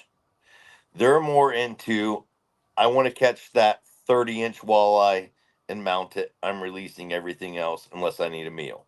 I want to catch that 11-inch bluegill and release everything else unless I need a meal. They only want to catch what is a trophy to them. Right. And not what is a trophy to society. So Well, do I believe catfishing is plateauing? I do, but that's based on a lot of our catfish companies, and I'm not going to call any of them out, but most people know I work with a lot of big name companies. I believe that all these big name companies are falling back on 1980s and 1990s technology for catfishing. And we haven't grown since then because the tactics I use tomorrow out in my water, 40 feet from where I am, are the same tactics I used 25 years ago, 40 feet out of my water. I Right. mean, it wasn't demon dragons. We didn't call them that. They were spooks. It wasn't cat calls. We didn't call them that. They were spooks. We used the spook and we also used a styrofoam bait float. I mean, we were fishing Santee rigs since the coin Santee rig was made. And anybody looks that up, that was made in the 70s, maybe the early 80s. How old are you? I'm 42, buddy, and I've been catfishing for. I'm just My kidding. dad has my first catfish ever documented out of Indian Lake when I was 12 years old by Taco Bell, and it wasn't even Taco Bell that was there. So, 30 years I've been fishing this lake. Jeez. Well, I will say, like you touched on it. You know, there's in everybody's definition of a trophy is their own definition of a trophy. I Yep. think when we discuss this and when we talk about it, we're talking about the entire overview of catfishing. And listen, this may be the first time it's ever been said, but the problem with catfishing and the divide in the catfishing community is 100% the division within the community itself. Rod companies going after rod companies, bait companies going after bait companies, anglers going after anglers. This angler uses mad cats. This angler uses that. This angler uses that. The second that we can all learn to come together as a community, that will be the time when that plateau starts lifting again. We were on such a heavy rise for so many years because everybody was getting into catfishing. They were so excited. Rod companies were jumping in, line companies were jumping in. And then we got to that point where it stopped becoming about fishing. It's not about fishing anymore. It's about notoriety, and it's about who can do this and who can do that and who wins the most tournaments. And 100%. I cannot argue. Well, I can't argue because the whole reason why I'm here today is because I threw rods against a tree and told everybody all catfish rods will break. I right, mean, 100%. This industry has been here for 30, 40, 50, 30, 40, 50 freaking years. Um, the industry in which the people are selling and trying to market, they're for profit. The right, industry in which people like me and you are from, we're anglers. We are more for, we want to expand the knowledge of angling and right. expand that. So granted, you are sponsored by a rod company I had a hell of a lot to do with discrediting. Right. And I don't ever discredit you for using those rods. Those rods are the exact same match as, well, here, my own. These are my own rods that I am making with my own ratios from the same manufacturers that's making the top three catfishing rods in the industry. So anybody, honestly, and here's how it is. Anybody with $25,000 wants to get in the catfishing industry, it's all out China. It's all out Asia. You can get in it. It costs $25,000 and it's a hell of a lot of promotions. So rather than get into that pew slaying, just crap slaying bullshit, my rod's better than yours, all of our rods are made out of the same factory. I'm not arguing that. What Corey catches on his rods, they might outfish what I catch on my rods. But in the same sense, a rod is only as good as the angler who's behind it. Well, and without going too far into that, I've used all of those rods, and I believe that the rods that I use are superior. But that's not what this is. That's not You what this is haven't about. used this rod though; it hasn't even been You're right. released. I haven't. I haven't used that rod. I No, do you believe know my what I'm rod. saying. All rods. It matters. The guy behind the rod. It can be a big cat fever. It could be a slime cat. It could be a mad cat. It could be an ancient mariner. It could be a Saint Croix. if the angler behind that rod is confident in how that rod works, I am 100%, I've always stressed, knowledge of your own personal gear And will that's what outweigh any experience ever. that's what my next comment was going to be. It doesn't matter Yep.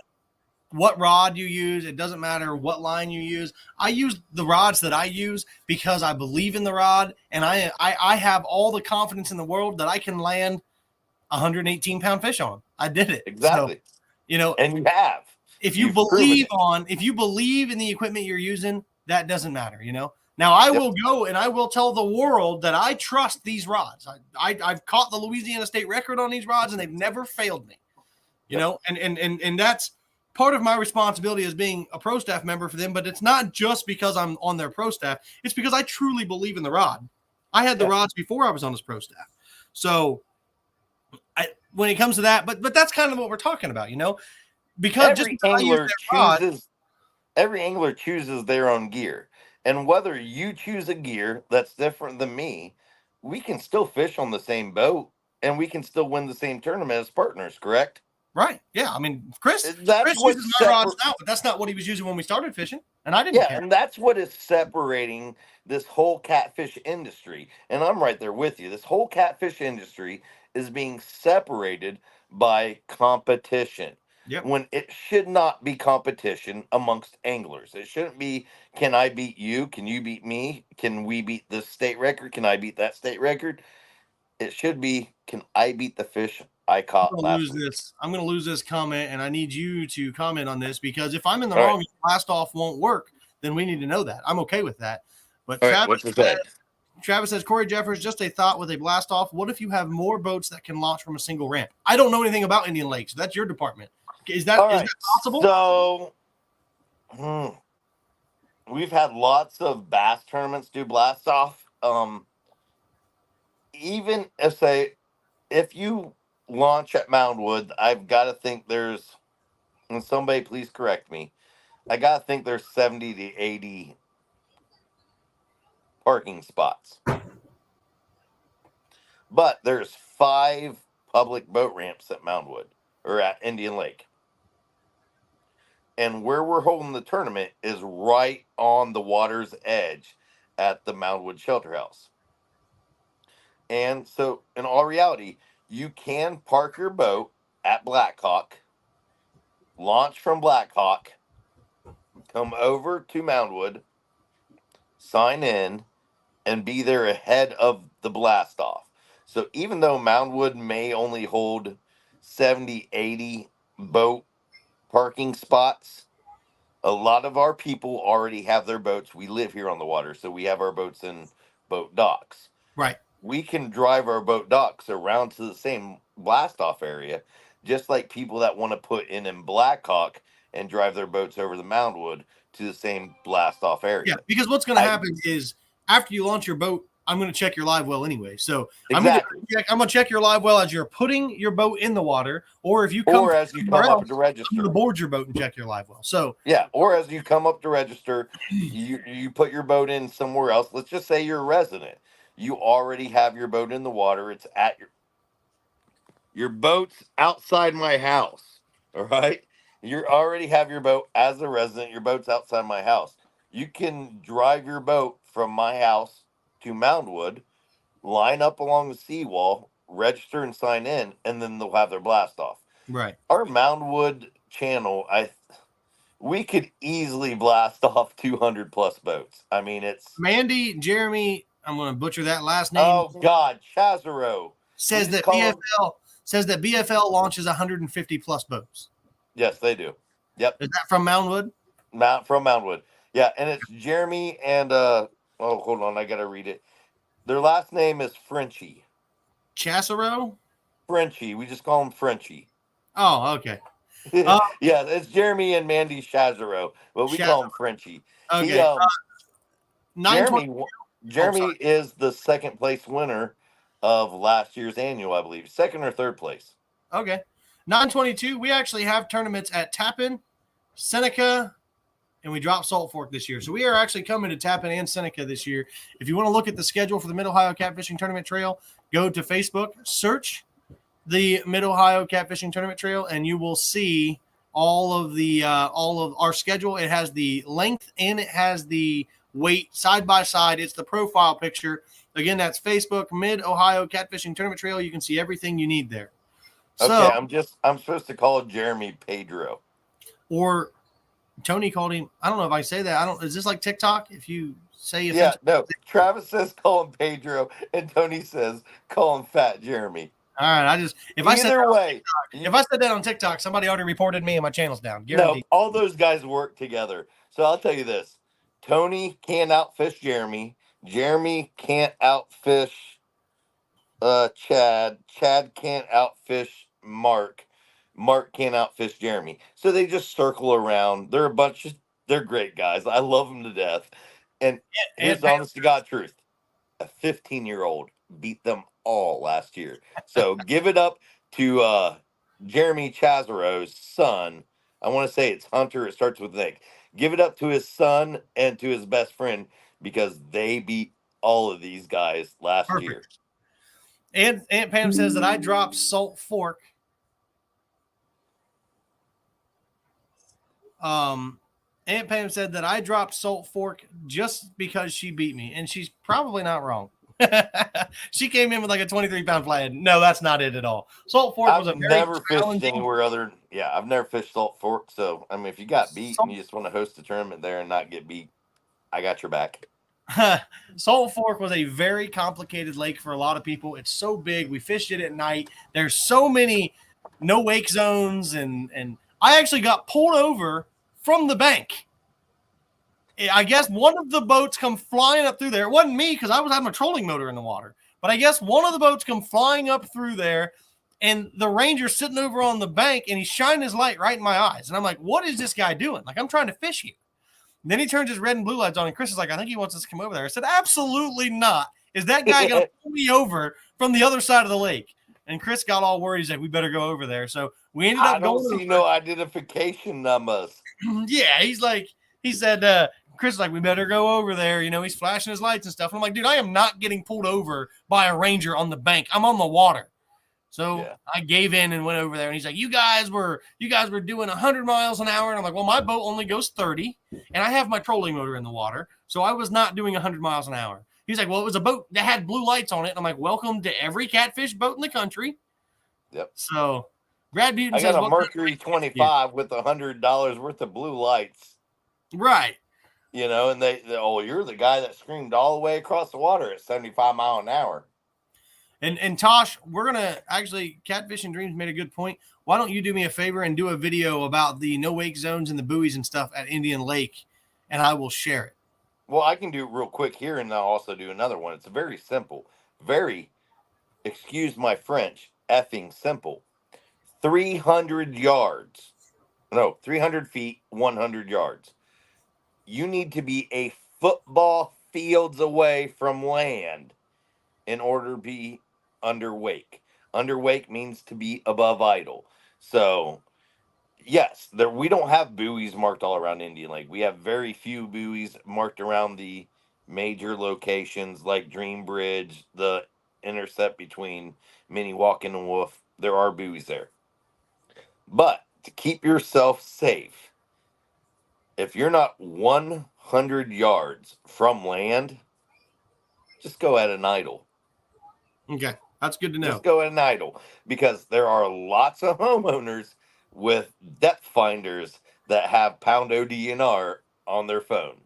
Of course. You mean I can't not depth discredit finders, them. you mean range finders. Yeah, range finders. I can't discredit them. I'm a property owner. I get it. I don't want somebody buzzing my seawall 20 feet off at 40 miles an hour. Right. The lap and the wake deroads and deconstructs the seawall. I get it. In the same sense, though,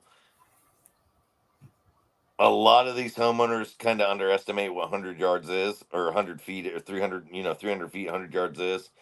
And if you carry just a rangefinder and just say, I'm always going to stay 100 yards from shore, you can go as fast as you want, as much as you want. We are an open wake lake. We have the 100-mile-an-hour club up here. They buzz our lake and takes them 36 seconds to go across 5,500 acres of water. 36 seconds to go 5,500 acres of water at 106, 109 mile per hour. You can do it. Just make sure you are one football field away from shore. Because, like I said, our homeowners, we have honestly nothing to do in the summer when we're not doing something, and they So can they be just they very gotta wait on it. complaintive. Yeah, they can complain for no reason, And then and they get if you can do another video and post it to your page about that, and I'll share it yeah, on ours as we get closer. and they get the support of the ODNR because they're paying $6,000, $7,000, $8,000 property taxes every year on their 50-foot lot. Right. I mean, One what we other pay for a whole house. one other thing as far as length and weight division that I want to bring up is that the length guys, because there's a lot of kayaks that are going to fish that, the length guys will get to launch an hour early, and they will have a lines in time just so they get out of the way of the boats. We don't want them all out there, and they can launch from any ramp. They don't have to launch from Moundwood. They're allowed to be on the water an hour early because it takes some time to get to their spots. Just no lines in until start time, 5 p.m. And again, there's going to be lie detector tests, so that's how we're gonna police that. And anybody who's going to be on a kayak, Corey may hate me, but not Corey, but Cameron. Cameron Ward may hate me, but Cameron and Travis fish this lake heavily in kayaks. If you know who I'm talking about, reach out to them. There are some places on this lake you don't want to be fishing in a kayak. We are a resort. Well, we are a resort lake. We have 5,500 acres of water, and we have 55 bars. So we have boaters up and down all night long till 4 or 5 in the morning, hopping from bar to bar to bar to household to private property to household to private property and so on. I don't want to put anybody in jeopardy, but if you would want to know more about properly and safely fishing Indian Lake, reach out to Cameron Ward, reach out to Travis Stife, reach out to some of these other guys. I will try to do some videos on it. I'm not trying to say it's not a safe lake to fish in kayak. Make sure you're lit up like Fort Knox, because I've been out there at 2 or 3 a.m. in the morning on my 12-foot kayak, and I've been lit up like Fort Knox, and that doesn't stop everybody. Right. No, a lot of us kayak guys that fish in kayaks have experienced Sandusky, so we get it. Yeah. We get it. You understand. They can buzz you real close. Yeah, I actually I had a jet skier at Sandusky last year come so close, I swung my rod as hard as I could and caught him right across the chest. That's how close he was. So that's way too close. And then he got mad at me, and I'm like, "Bud, you were close enough for me to hit you with my rod. Don't get that close." Yeah. Well, Brad Button made a comment. That's your buddy. That's my buddy. Making the dough balls that you asked for, Corey. I'll bring them tomorrow. Don't worry about that. That's our special bait. Up here, Right, so I got to give credit. I was going to say any legal size saw guy is great bait. I've got to shut up. So I got to give credit. All right, in all seriousness, Brad Button is one hell of an angler. Butin. And his Butin, I can't pronounce his Button Butin. I know his grandson's name is Easton. Brad is one hell of an angler. He placed, I want to say third, and I may be really right. He either placed third or fourth in our annual Indian Lake Sawguy Slam. And to have him, he brought up his grandson to the flathead tournaments last year. Brad's a hell of a guy. And yeah, you're lucky he's your friend, because I had to win his friendship over myself. I'll tell you, through a lot of the stuff that I went through in my personal life, Brad has been there through all of it. Brad is a great guy. You know, he's the guy that just texts you to check on you and ask how you're doing. You can't ask for a better friend. If you're lucky enough to call Brad Butin a friend, then you've got a true friend. He's an awesome guy. And here's the other thing, and I kind of want to put this out to Brad. And as friends, we all need to remind Brad, and Brad should all remember, you need to charge your leg every day. Charge your leg, because he lost out on first place fish because he had to wake up in the morning and charge his leg. Now, Goodness. for anybody who doesn't understand, Brad has an animatronic leg that he has to charge, and it's hilarious to hear him talk about. I couldn't go out and fish and catch the fish. I had to charge my leg. No, Brad is an awesome guy. Like I Brad said, is a kick-ass dude, just like Brad or his wife or even their Yep. children, friends, then you're in the right company. Yep. And by all means, everybody we've kind of interacted with, whether it be my family, whether it be Brad, whether it be the catfishing guys, Tony, Darren, all of them, ain't none of them really said anything bad about you and what you do. They've always promoted you and always spoke good of you. And that's kind of what I draw myself to. I know there are people that speak negative of each of us, but Right. we have more supporters than we have downers. Yeah, and at the end of the day, the way I look at it is when you're on top, everybody wants to be you and they will always talk crap, you know. And today I feel like I'm on top of the world. Now, don't ask me tomorrow, but today I think that we have done a great job promoting this tournament trail. I think I have done an excellent job in promoting catfish education and conservation. So as of today, I feel like I'm on top of the world, and as long as I feel that way and I'm headed in the right direction and you feel that way and you're headed in the right direction, there will always be people. There's a reason they're behind us. There's a reason they talk behind our back. They don't have the skills, the knowledge, the connections, the drive to be in front of us. So that's where 100%, I'm at. 100%, man. 100%. I'm on that. So, but at the end of the day, I think we covered everything. We even got to talk about the catfishing community, which I know there was a couple people waiting for us to talk about.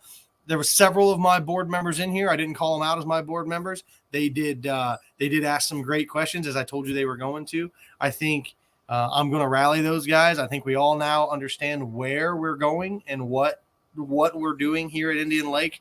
I want this thing to be annual. I think it'd be great.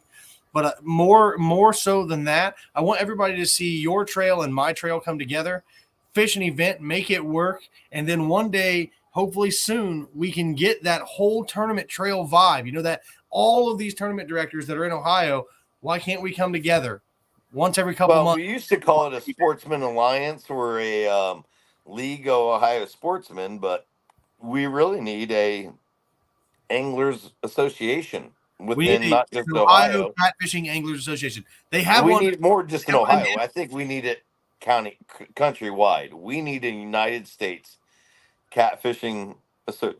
I think you're throwing darts at an invisible board there. You know, I think it may be possible, but not anytime soon. Not with as much disconnect and negativity that we have. You're always going to have that one person. But you know, I've aligned myself with trails all over the country. I'm really good with Lisa Haraway, the North Alabama catfish director. Her and I are really good. I've modeled my trail after what she does. She models her trail after the Twisted Cat Trail, and I'm good with Alex Nagy. Him and I have talked several times about my tournament trail. You know, I feel like if we can all feed off of each other, we can all get ideas from each other. And you know, one thing that burns me up is when I'm talking to other tournament anglers and they're like, well, my anglers aren't doing this. And I'm like, come on now. They're not your anglers.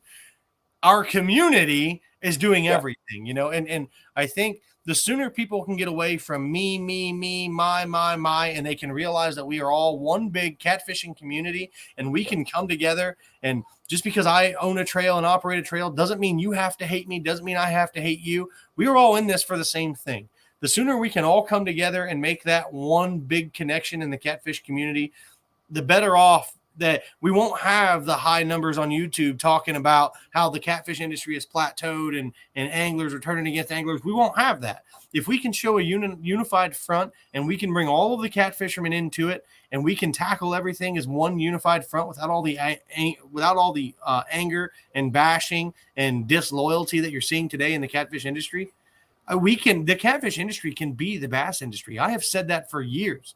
But in order to 100%, without a doubt, if we focus the much money and focus that we do on the bass industry and the catfish industry, nobody would ever. You would not hear of Aaron Van Dam. You would not hear of these guys. Right. You wouldn't hear of them because nobody's interested in catching 10, 20-pound bass when they can catch 50, 60, 70-pound catfish. The sooner I'm that 100% on board with that. The sooner that everybody realizes that we can all come together and make this thing great, the sooner that the sport of catfishing will grow. It's already growing at an exceptional rate. It's already the fastest growing sport in America today. But the numbers are slowing, and the numbers are slowing because of all the hate and division. We got to get rid of it, you know? But you also got to understand the hate and division. As an older person, I've seen it for decades. The hate and division will always be there. It's about, I hate to say it, Catfish Dave used to do a great job of it, but he's kind of fallen into that hate and division aspect. It Well, it used to gets be views. about That's what it is. It gets views. knowledge. Yeah, it used to be about knowledge, where you can catch fish, the environment in which you can catch fish, the bait and tactics in which you can catch fish. Nowadays, it seems more about I buy this gear, it has this name on it, it has this reputation, I catch fish with this. And if you It's don't, then we can't be friends. nothing. Yeah, it's nothing to do with the reality of learning an angler's mentality. It's more to do with the reality of buying gear and hoping it works. Right. And you know, one thing you hear a lot about catfishing tournaments is, you know, I went to the weigh-in and I talked to the guy who won. He told me right where he was fishing. He told me how he was fishing. And we need to keep that. That is so special and so sacred to the catfishing community. You don't go to the bass. Like when I fish those bass tournaments on Griggs, I don't ask the winners where they fished. They're not going to tell me. And you know, when I fish with Dan, we don't go angler to angler. Hey, how'd you guys do? What was you guys using? Where was you throwing? How deep was you fishing? Because we get run out of the parking lot. That's something that's special to the catfish community, and that no matter where you're at, you know, I've fished from the local scene to the national scene. I've won tournaments from Madison Lake to on television. And no matter where we're at, whether we're fishing live on TV for a bunch of money or we're fishing for no money at Madison Lake, everybody is always willing to talk about the bait they use, the spots they fish, how they caught the fish. And as long as we can keep that camaraderie and we can keep that brotherhood that catfishing holds, we'll be fine. But it's just all these attacks. We try to do that exact same thing. Lisa Lawrence won the bank tournament last year. She literally gave her exact location. Chad Osley has the record catfisher in Indian Lake. He literally gave his exact location. There are some catfishermen that they don't want to. They'll give you the general area, 100 yards, but most of us catfishermen understand we can lead you to fish. We can't make them bite. You're right. Well, and 922 says, hell, some of them will give you bait. You don't know how many times I've pulled up to the ramp, and there were several times I showed up to tournaments where I only had 6 or 7 pieces of bait. And there's another guy's like, dude, I couldn't catch any bait. And I'm like, well, it looks like I got 3 and you got 3. You know what I mean? That's the difference. Yeah, 100%. That's the way we used to run it. I for years had a bait tank in my garage, and we kept bluegill in it. And I didn't give a hoo-ha what tournament you were entered. I didn't give a hoo-ha who you were. If you called me and asked for bait, I would scoop you out a net of bluegills, and that was what you got. A lot of guys got 20, 30 bluegills because I could hold it. I could hold 400 or 500 of them.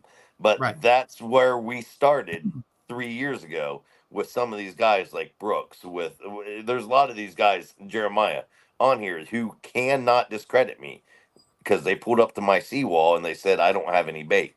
And I fished them enough bait either to keep fishing, or a lot of them won tournaments on the bait we gave them. Sorry, that's an inside joke. I can't. Oh, it's killing me. Spencer says I don't care. Spencer said that he's got bait from you Spencer. Sorry. Screw Spencer. I like Spencer. He's I have. And Sean is a great Sean is a great What did Spencer say? Spencer's a great guy. Spencer said, I got bait from Tosh before. Sean's a great guy. I mean, we both have showed up to the boat ramp with barely any bait. And I'm like, hey, man, I got 6. You want 3 of them? You know, that's just what we do. And that's the mentality of true catfishermen, I believe. Yeah, it really is. I mean, we'll go out with hot dogs when we're 6 and 7 years old. We'll go out with turkey breast, chicken breast when we're 14, 13, 17 years old. And then we go out with any dead fish we can find in a creek, anything when we're, 19, 20 years old. But then we realize what bait works best. So catfishing, if it's not bred into you, if it's not something you follow, you'd probably be a very good bass fisherman. Right. Don't talk to me about catfishing, though. Pam says I gave Corey bait and then he beat me with it. Well, Yeah, no, I've done that many a times. So, all right, man. I don't like to run these things over an hour and a half. We're at an hour 45. So, I just want to thank you for being willing to jump on here and talk about the Indian Lake Trail that you guys got going on. I'm super excited for that joint tournament we have going on. And I think the show tonight went great. I mean, I had more viewers in here than I've ever had before. The comments were great. A lot of informational stuff was shared. A lot of opinions were shared. But no, man, Tosh. So let's end this with this. If you guys want to go and follow Corey, drop all your follows. I appreciate that. And if you guys want to check out the Indian Lake Flathead tournaments, guys, look at Tosh Collins. When you go on his page, he has several different pages that he manages. Some crazy number. What was it? Honestly, I manage 27 Facebook pages. Yeah, that's just crazy. So, guys, always. So I want all my guys to go follow Corey Jeffers. He not only is Louisiana's biggest fish ever caught on record, but not claimed record. He also is the cousin of, oh god damn it, whatever Jeffers that won our Sean Jeffers. Sean Jeffers. So whoever remembers last year the big cat, the biggest channel cat, the $4,400 pot for our annual, that was Sean Jeffers. That was Corey Jeffers' cousin. So go follow Corey Jeffers. Go follow the Mid Ohio Catfish Trail. You guys know I don't travel to fish, but if you're traveling anywhere in Ohio and you want to be a part of a tournament anywhere in Ohio that has to do with catfishing, Corey's got the best, the biggest, and the broadest catfishing tournament there is. Now, in the same sense, anybody who wants to know about Indian Lake catfishing, what I've been trying to teach my community, because I'm not going to lie, my community is resort boaters. I'm trying to teach them fishing, and that's why Indian Lake has had a horrible reputation up until 3 years ago. Right. Reach out to me. Reach out to Indian Lake, Ohio fishing reports. Reach out to annual Indian Lake catfish tournaments, Indian Lake flathead tournaments. I'll answer any question you want. We are 100% clear, transparent, no hold bars. So I appreciate the questions. I love the questions. And by all means, if anybody has any other questions, reach out. Well, Tosh, we appreciate you being on. Guys, as always, this has been the Mid-Ohio Catfishing Tournament Trail podcast. I am your tournament director and your host, Corey Jeffers, and we will end it with a short video. We'll see you guys on the water sometime soon. Well, grab your boat and pole. We're heading for a fishing hole somewhere in the state of Ohio. You may fish in Sandusky, but we ain't gonna count no muskie. Just a Mid-Ohio Catfish Tournament Trail. You may drag out Lake Dillon. It depends on how you're feeling. It's a Mid-Ohio Catfish Tournament Trail. It don't cost much to enter. You may just be a winner. That's the Mid-Ohio Catfish Tournament Trail. That's the Mid-Ohio Catfish Tournament Trail. Come on down and join us, you hear? All right, everybody, take care. We'll see you soon.